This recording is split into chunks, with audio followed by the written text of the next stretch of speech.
Take three. I've done a take two. I don't know if I've done a take three, guys. Um, it's just the way of the world. Okay, so for those of you who are joining me now, we are doing a little bit of technical troubleshooting here. Let's give it a shot. I'm hoping. I'm hoping. I just restarted my phone. Are you there? Did it work? It works We every did time. Honestly, I have no idea. I think it started with your phone and then your phone ate my phone, but here we are. I think so. I'm like, okay, we did it. We did it. We can hear each other. Yes, and everyone can hear us, and you know what is awesome? I'm seeing everybody like coming back on and waving. Mwah. Yeah. Thank you for Thank sticking you with us through the guys. technology. So Thank you for patience. yeah, so let's rewind. Let's take it from the top in case people are joining us, fresh right now, and they either couldn't hear me or you. This is Adelle Archer. She's the CEO and co-founder of a really innovative and unique company. And it really caught my attention. Eterneva. Am I saying it right? Like eternal? Eterneva? Eterneva. Yep, Eterneva. exactly. And the reason why it has that eternal feeling to it is because what you do is you take remains and you turn them into diamonds. Yep. And it's a tough corner of the world to live in because nobody wants to dwell in that space. It can be full of sadness, but what you're doing is you're turning it into light. You're turning it into something sparkling and beautiful where you can literally put your hand over a diamond and say, I loved this person. I loved this pet. Or I loved this moment. It's not all about death, right? You can even memorialize like a hair from your infant baby. It's about celebrating the moments that pass. What made you want to do this? So, it was kind of a crazy beginning because originally we were just working on a regular lab grown diamond company, and we just thought the technology was amazing and how special. And it was right around that time that we were starting. I had my really close friend and my business mentor, Tracy, actually get diagnosed with pancreatic cancer. And shortly after her diagnosis, she passed. Yeah. And Tracy was like one of the most amazing and special people I've ever had in my life. And a big part of who I am today is because of her. I was at her house every single week, and she very hands-on mentored me throughout my entire 20s. And she's just incredible. And so when she passed, I just felt like, she didn't have next of kin, and she wasn't married and no kids. And so it's just like, man, who is going to honor her if not us that are really close to her? And so we started looking for ways to, different memorial options. And that was my first foray into death care, having never kind of had to go and do that research. And I was just like, man, this entire industry needs a better, it just needs a better experience. It feels like nothing's been innovated on in so long. And that was really when, over dinner one night with one of the diamond scientists, they're like, well, there's carbon in ashes. So if we could get the carbon out of Tracy's ashes, I could probably grow you a diamond. And it was one of those moments where you feel like, when you're meant to do something, and when you're meant to work on something. And, it was not just for me, but every person I told about it, they were like, oh my God, I would do this for my mom or my dad or my pet. And it became very clear very fast that this is the thing that I'm meant to work on. And that's how Eterneva started. It's so interesting because I remember I read an article in my local paper growing up. This was years ago. Yeah. And the headline was something along the lines of scientists believe that all of the carbon that made all of the diamonds on planet Earth came from the beginning of the universe, from that heat blast that was so intense that it created these little nanospecks of diamonds that then became the diamonds that grew in our world. And it struck me and it stayed with me forever, Adele, because I kept thinking, isn't it interesting that we're drawn as human beings to diamonds as the ultimate prized gem? That's the one that we give to the people that we love the most in the world, and we mine for and we grow and we're just kind of struck by.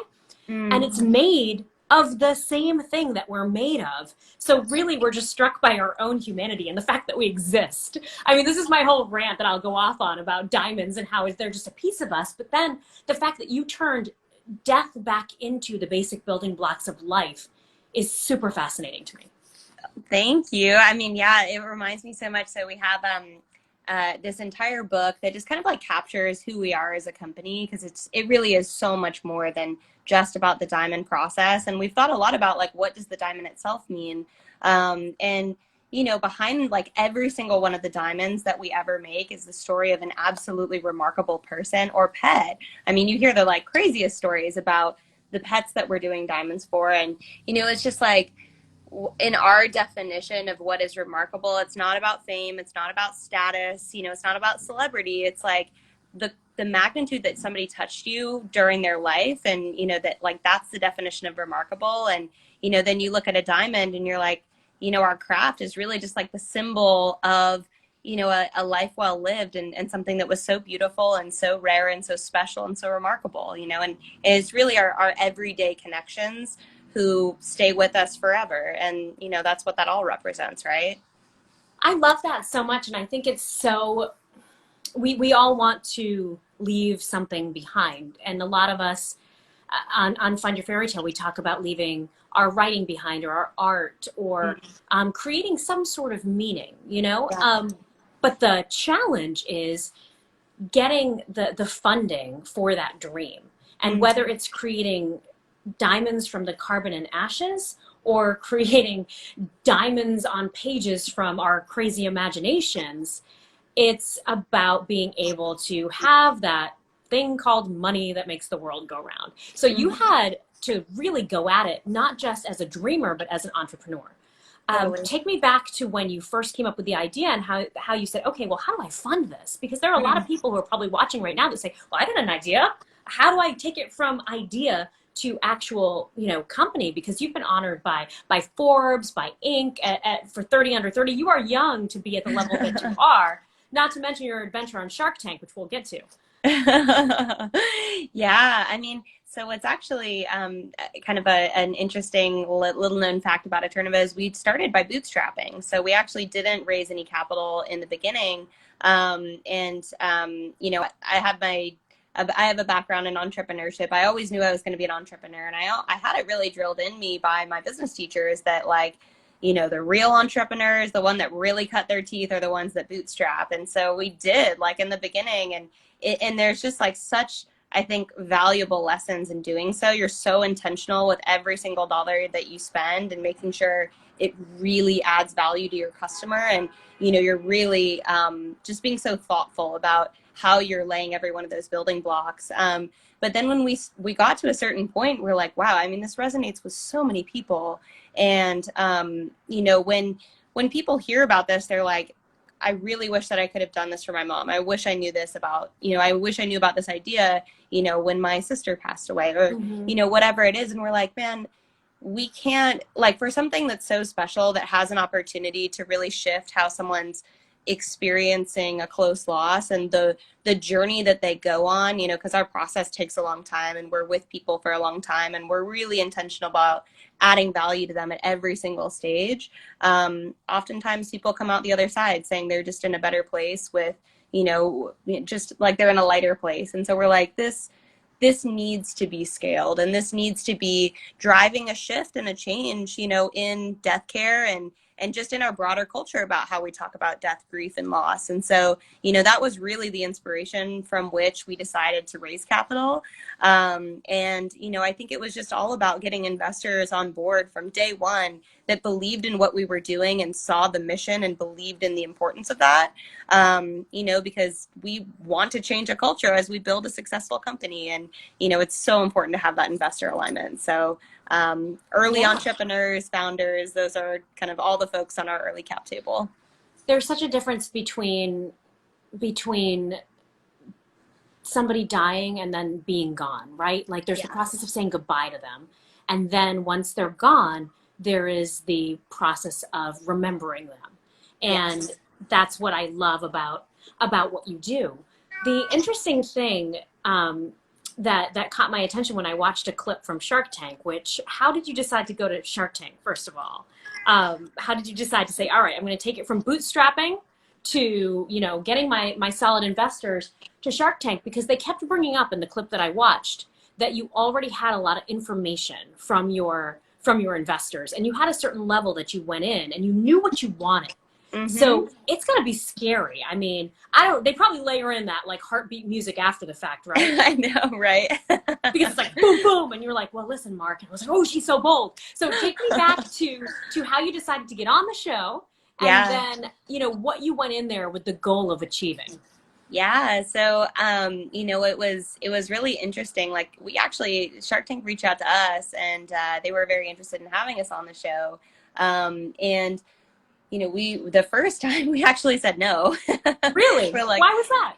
oh, we just wanted to be really thoughtful about like when are we ready as a company and make sure that like you're not getting the best deal on Shark Tank, like you really aren't. And you want to be at a certain size and scale that like it makes sense and you're not giving away too much. But that also most importantly that we felt like with the influx that would come of people watching it and like wanting to do this, that we could really support them, infrastructurally and have the supply chain capacity and everything. So that was, the following year we decided, okay, yeah, we're ready to do it. And I think what was like so special about it for us personally was we were the first death care company ever on Shark Tank. And when you think about talking about this topic, if our overarching mission is to be changing a culture about how we talk about our loved ones and opening up hard topics, this is something that's going to affect all of us at some point.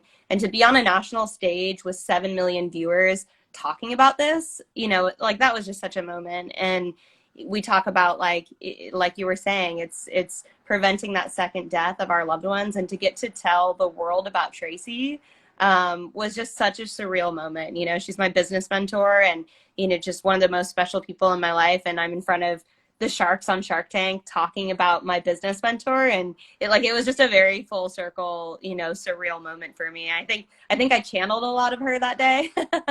Yeah. I was like, Tracy's tough. Like we're leaning into this negotiation right now, and she's got my back here. So How important is it when you think about achieving a dream like that, a big dream, that fairy tale dream, to yeah. have the mentors? And how do you find them? How do you know when someone is going to just be that beacon for you? What was it for you about Tracy? I think, something, if there's one thing I'm very, very blessed is having wonderful mentors and advisors. And, I think it's about like who really strikes you as someone you're so, that you're so impressed by, and like how they think and how they move through the world, and the things that they've done in their life that you want to be like them. And then it's like not being afraid to ask, saying like, hey, like I love how you do this, like I'm so curious, do you mind if could we go to lunch, like I genuinely just want to learn more about you and your path and your journey, and would you be willing to coach me on some of this stuff? Like I'd love to like run some stuff by you. And you'd be amazed how many people don't get asked that question and would be Mm-hmm. like, heck yeah, I'd love to do that. We think that we're a nuisance or we're a bother. I think that I hear that a lot, is people being like, well, I don't want to bother them. And it's like, if you come in genuinely interested about hearing their story and how they got to where they are and wanting to learn something from them, most people want to spend the time and, are so lovely about it. So it's just, I feel like it's not being afraid to ask. Yeah, and I think that is a big fear, is you don't want to be a nuisance. But I think there's also no bigger compliment than when somebody asks you for advice or wants to pick your brain, because that tells you know something, right? Yeah, that's right. Exactly. It's the ultimate compliment. So you ended on Shark Tank. You ended up teaming up with. Mark Cuban. Yeah, and how has that been? Because that was only a year ago that happened, right? Yeah, wow, that is just so That's it. crazy. I can't believe, yeah. Yeah. Life goes so fast. Yeah, I mean, he's been awesome, seriously awesome, just super, super responsive. We like, I have him on personal, direct line, and anything that we need, he responds within 30 minutes. And, I think one of the things that I enjoyed most in the last year partnership together. So when COVID started, we're just looking at how COVID was impacting our overall industry in a really big way. Mm-hmm. In the funeral industry, as you can imagine, it was with the surges and everything, like it hit our funeral infrastructure really hard. and we were talking to, we partner with a lot of funeral homes, and they were just saying how, they were so overworked, and this was back when PPE was in really short supply. And so a lot of people were acknowledging that hospitals needed help and sending PPE gear to hospitals, Yeah. but nobody was really thinking about the funeral homes. And they were undersupplied and being exposed and still needing to serve families. And so we launched a fundraiser to raise funds for PPE. And Mark graciously hopped in, and he recorded this video thanking funeral directors for their frontline service, and calling them essential workers and applauding them. And like, that was the first acknowledgement they had gotten throughout the entire crisis. And it went completely viral, got picked up by TMZ, and like the funeral industry got all of this love. And it was just so cool to see these exhausted funeral directors that were working like, 20-hour days, just finally getting a thank you they really deserved. And it meant so much to them. It was so cool.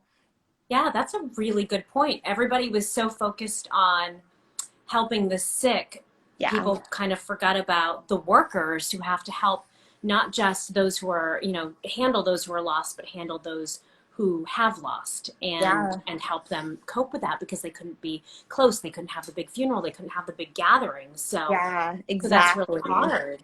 Exactly. Do you find that you think a lot more about achieving happiness in life because you work in an end of life industry? Do you live your day with a different consciousness?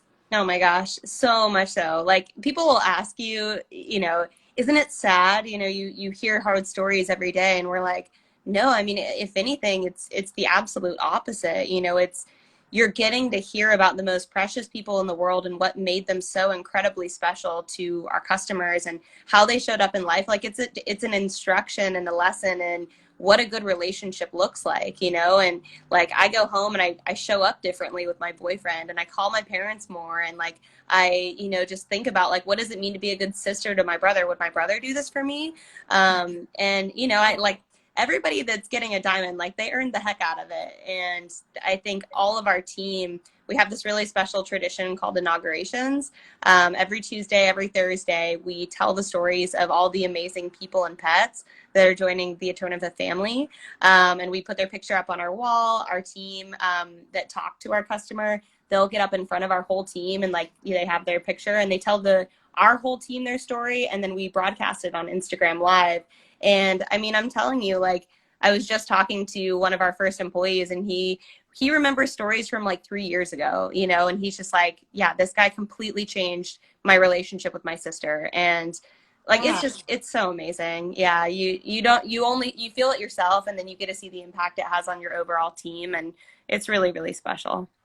Yeah, I can't imagine having that be the daily job, because even as a reporter, you cover these moments where everything changes. Sometimes it's amazing. Sometimes it's a sports team winning a championship for the first time and everyone's happy. Sometimes it's this close call where someone's rescued, but many times it's these crazy sad moments. And I'm Yeah. knocking on someone's door saying, "Tell me about who you lost." And Mm-hmm. so my day, whatever day it is, it's October 1st, becomes the day for that family that their whole life fell apart. For me, it was a Yeah. day at work. And for Yeah. them, it was the day everything changed. And I would always take that home with me at the Mm-hmm. end of the day. And I was Mm-hmm. in their life for that moment. And I think that from what you're saying is that's the same thing. You're in those people's lives as they say goodbye to their loved ones. You're in those people's hearts. And then you're giving them something that they can hold on to. Has anybody ever said to you that they don't like the idea? Yeah, of course. Absolutely. Like, and this is not for everybody. And like, we are Mm-hmm. 100% first to say that. Like, and we say that on almost every call that we have with somebody. We're like, what this really represents in our mind is just a call to finding a way that feels personal and meaningful for your person. If like this really resonates, because this is really a way for you to carry your person with you and have them with you all the time. And you can decide like if it's a diamond or if it's something else. It's about what's feels right and not Mm-hmm. necessarily what's been dictated by tradition. But yeah, like, it's really interesting how much it's changed over time. When we first started, it was either like, wow, this is a wonderful idea, or like, I don't know how I feel about this. And I would say now it's probably like 90-10, that it Mm-hmm. resonates. And I think the more that people sit with it, they're like, you know what, like this makes a lot of sense, you know, and a lot of the time I contextualize it for people. It's like, you know, one of our, probably our most special, you know, all of our customers are so incredibly special, but our parents in particular, you know, when you lose a child, you just can't even imagine what the vacancy feels like without them in your life anymore. And to be able to have your baby in a diamond and have them over your heart and on every family vacation with you and on the important life milestones, there's just something really therapeutic about kind of the physicality of that. And every time you look down, that it brings up positive emotions. And, you know, we work with grief therapists and academics and kind of talk about what does, you know, we actually talk about anchoring a lot throughout the diamond journey. And we say, you know, we evoke like really the positive memories and the things that you want to remember. And we encourage people to associate that to their diamond so that every time they look down, it's bringing up the emotions and the feelings that they want to capture about that person. And it's just, I think it feels a lot different than looking at an urn full of ashes in the back of your closet, you know? Yeah, it like, I mean, it intrinsically is sparkling with whatever light that you're around. So I think, Yeah. yeah, it's going to shine, and you're going to see it, and you're going to feel it. Mm-hmm. Did you ever think that this was going to be your career and your life? You're so passionate about it, I can tell. And you said that once you got into it, you knew that this was what you were supposed to do. Yeah. What did it feel like? What went through your mind that told you this was your calling? Because that's something we like to dig into a Mm. lot as well. Is how Yeah. do you know when you're spending your days the right way for you?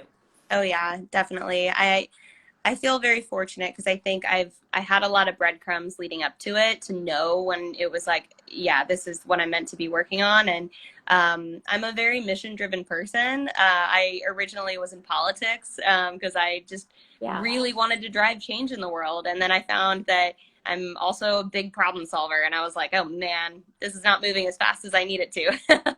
And so I decided to become an entrepreneur. But then it was always about finding the idea that you know, was going to make a big difference in the world. And, you know, along the way, like before I was in tech, one of the things that I volunteered and did was I did sexual assault and domestic violence hospital advocacy. So I would go, you know, in the wake of somebody getting assaulted, and I would meet them at the hospital and really just be kind of the empathetic, you know, human that's with them while they're having to get a medical exam done.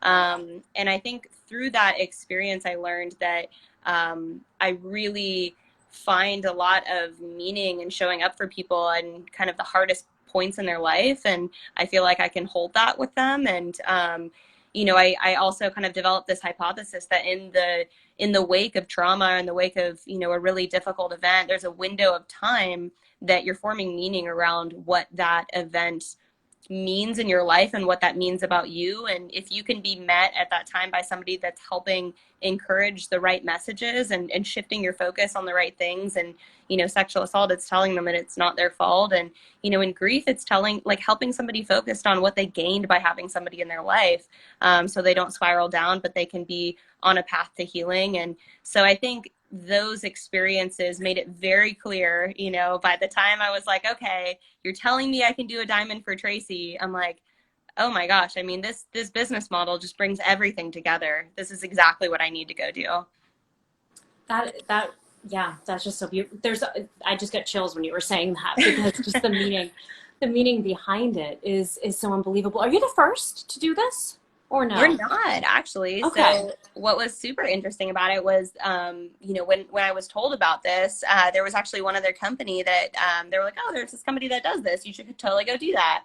And we went to go start the process. And I mean, it was just unfortunate. I was so excited. I was like, oh my God, I am ready to spend the money. Like, I don't even care. I just want a diamond for Tracy. This is perfect. And, you know, it was just a really off-putting experience. They didn't ask who this was for. They didn't ask her relationship to me. I was asking about the process. How does it work? How do I know her ashes are going in this diamond? You know, I mean, this is a lot of trust. You're sending your most precious person away, and you have to feel like you know, you can trust this company, and it just wasn't there. And so I think that to me was just kind of the overall feeling of death care in general. And I've gotten to know it a lot better. And there's a lot of really wonderful people, but I don't think they think about customer experience in the way that, say, like tech does, or, you know, modern Right. D2C brands do. And it just felt And you would like, think it would be the complete opposite because this is when right? people are the most vulnerable. Yeah. We're getting a couple questions. One of our viewers wanted to know how long it takes to Yeah. make the diamond, and then Yeah. another viewer wanted to know what do you do with the ashes if they want to make the diamond? You know, where do they send them? What can they expect? So let's go through the The process a little bit. process. Yeah, totally. So basically, the process, it's super intricate. You know, like as you can imagine, we're literally making a custom diamond from your loved one's personal carbon source, and we're working on one person individually at a time. You know, so growing one diamond, it's pretty amazing. So end to end, it takes about 7 to 8 months to do, and there's about 6 different primary stages within the process. It's about, we can do this from either ashes or hair. So, you know, if somebody is choosing to be buried, they can still do this. And we need like about a healthy handful of hair, half a cup of ashes. And usually when somebody will start the process, they talk to our team, and like, honestly, that's actually a super, I believe, a very important part of it, because you just have to get a vibe for us. Like every single person that works here, you know, we care so much about every single customer, every single loved one. And I think that's important because, again, like we're going to be the temporary guardian of your loved one for a period of time. And you just need to know that everybody behind the scenes, like, really, really, really gives a shit.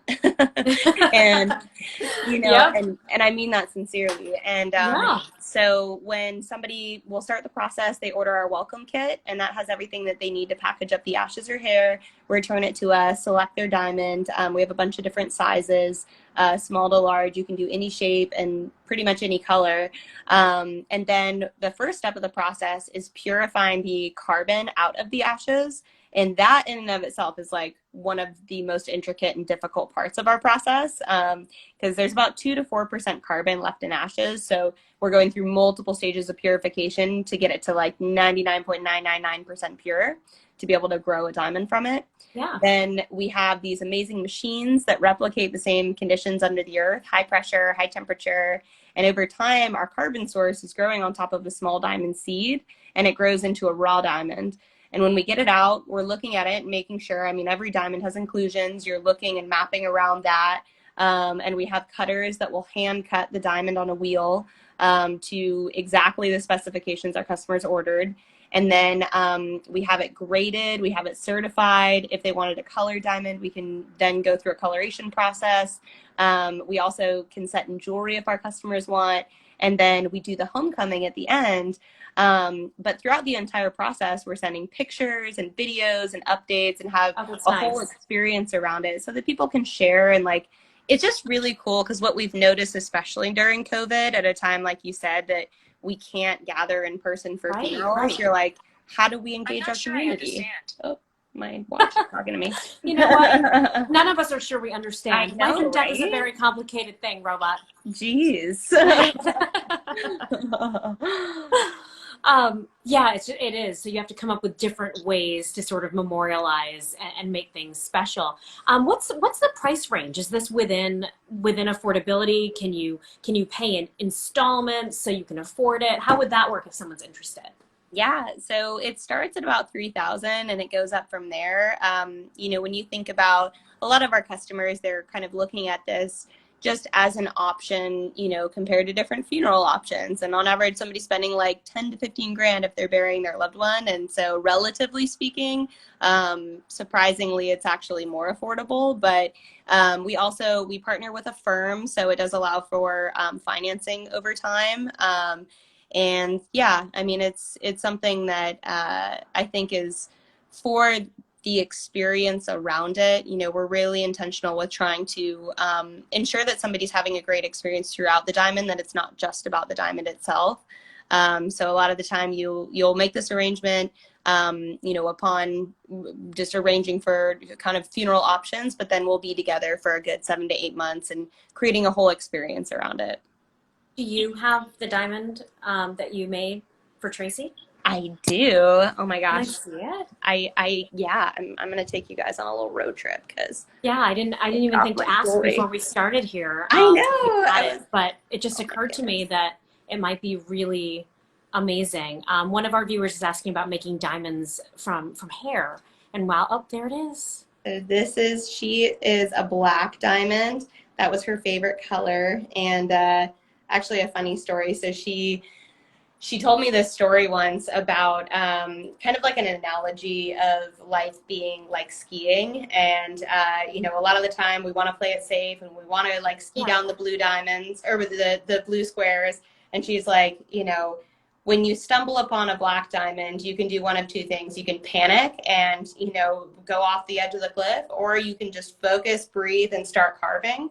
And, I think that Tracy was my black diamond. She was the person that would throw me down the things that, throw me down the hill, the stuff that scared me, but, say, you know what, like, you got to breathe, you got to learn how to carve, and you got this. And that's how you continue to expand what you're capable of. And so I was like, man, how suiting that she'd be a black diamond.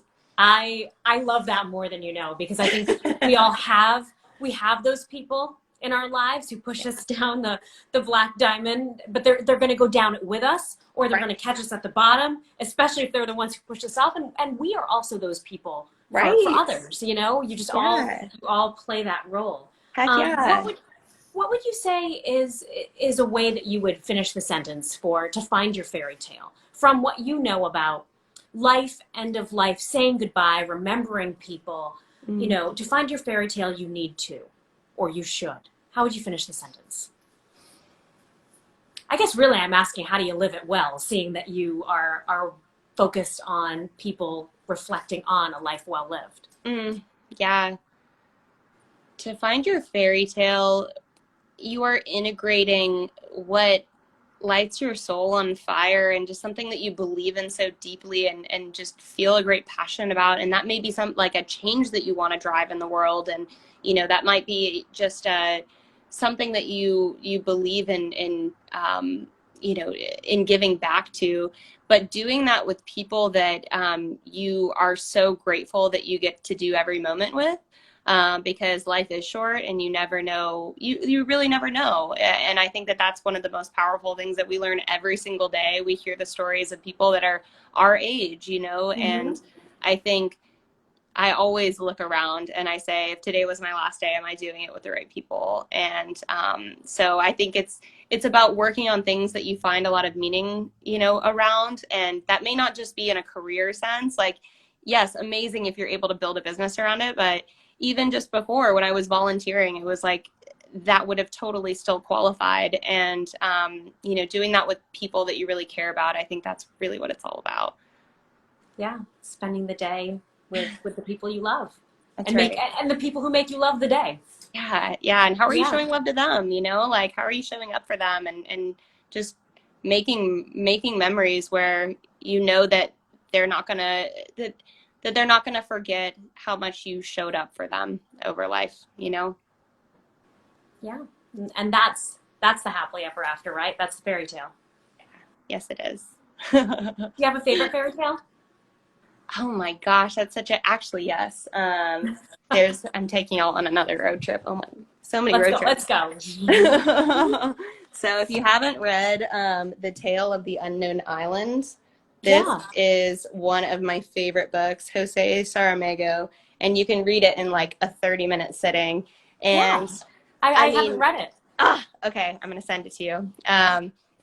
It is just it's one of those books Oh, that I can read and it can completely shift my mood and shift like it makes you like appreciate like sit in gratitude at the wonders of life. And hmm. yeah, I'll leave you on that little cliffhanger Okay. because it's Yeah, that special. my non fairy tale for that is Einstein's Dreams. Have you ever read that one? No, Well, I will send that one to you. yes, I Book would love trade. that.